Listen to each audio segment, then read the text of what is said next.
bienvenue à toutes et à tous sur Cocotte TV. Aujourd'hui, une nouvelle vidéo de présentation et on parle carte mère avec la Gigabyte Z590 Vision G. Oui, on a bien dit Z590, donc le nouveau chipset de chez Intel qui permettra à la gestion des processeurs Intel Rocket Lake S. Bon, on se rassure, normalement, les Rocket Lake S marcheront aussi sur le Z490 après mise à jour du BIOS. Cette carte mère se destine plutôt aux créateurs. Vous allez voir, son style est radicalement différent de ce qu'on trouve habituellement. On a du blanc, on a de l'aluminium, on a un PCB noir, c'est très joli, très sobre, et au niveau des équipements, on a l'essentiel pour travailler. Son tarif devrait être aux alentours des 250 € environ. On vous propose de la découvrir, c'est tout de suite, c'est maintenant, c'est sur Cocotte TV.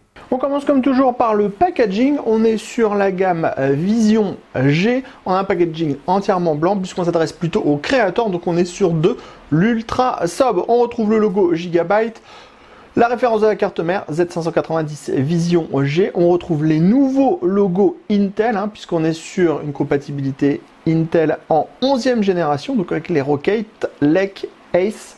Et on est toujours en LGA 1200. On continue avec le bundle qui est des plus simples avec une notice d'utilisation, un DVD avec les pilotes, les utilisateurs, un petit capteur sonore, 4 câbles SATA et enfin la visserie à destination des SSD M2. On se lance à la découverte de cette Z590 Vision G. On vous le dit, elle est très jolie. On adore son design, on adore son mélange de couleurs. On a un PCB noir mat, des dissipateurs en aluminium brossé et avec des petits points noirs qui sont gris. Et enfin, on a des parties blanches.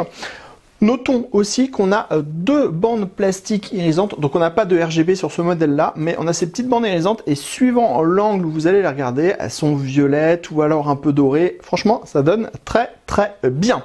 Au niveau du socket, LGA 1200 compatible, processeur 11e génération. On va avoir 13 phases d'alimentation. Autour, le tout est alimenté par un connecteur 4 pins et un connecteur 8 pins.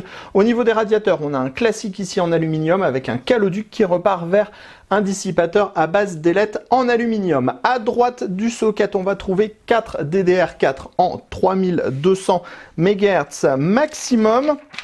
Vous entendez les pages de notre petite notice, on ne connaît pas toujours tout par cœur. On pourra mettre 4 barrettes de 32 Go à maximum, donc 128 Go.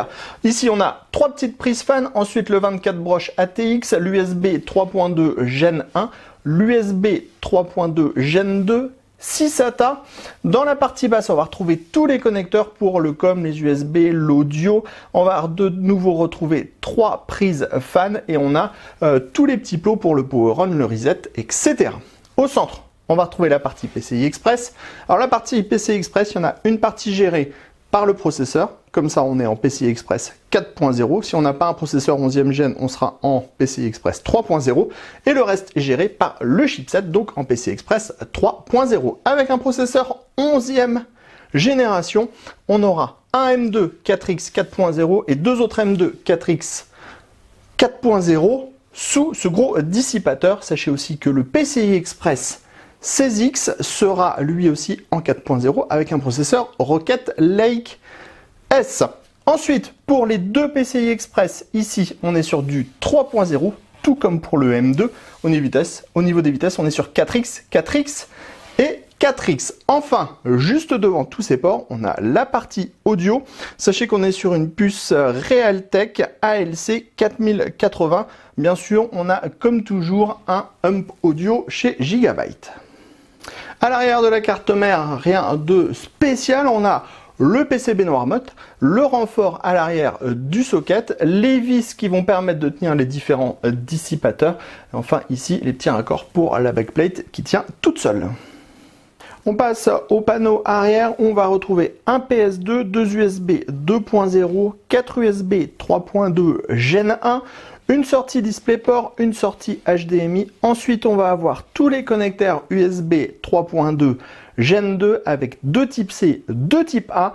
On va avoir l'Ethernet qui est en 2,5 G. On vous donne tout de suite la référence, c'est une puce Intel à l'intérieur. Enfin, on va voir le son, comme on vous le disait, en 7 points via une puce Realtek ALC 480.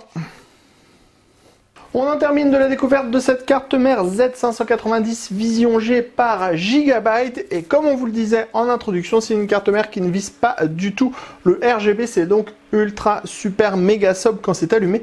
On a une petite diode rouge ici. Et juste à l'arrière, là, on va avoir un tout petit liseré violet, hyper discret, très joli, qui vient juste rehausser en fait le gros carénage blanc qui est à l'arrière. Et c'est absolument tout ce qu'on va voir de la carte mère au niveau du RGB. Ça reste donc très discret et très loin de ce qu'on peut retrouver habituellement chez d'autres marques, même chez Aorus d'ailleurs, qui fait partie de chez Gigabyte.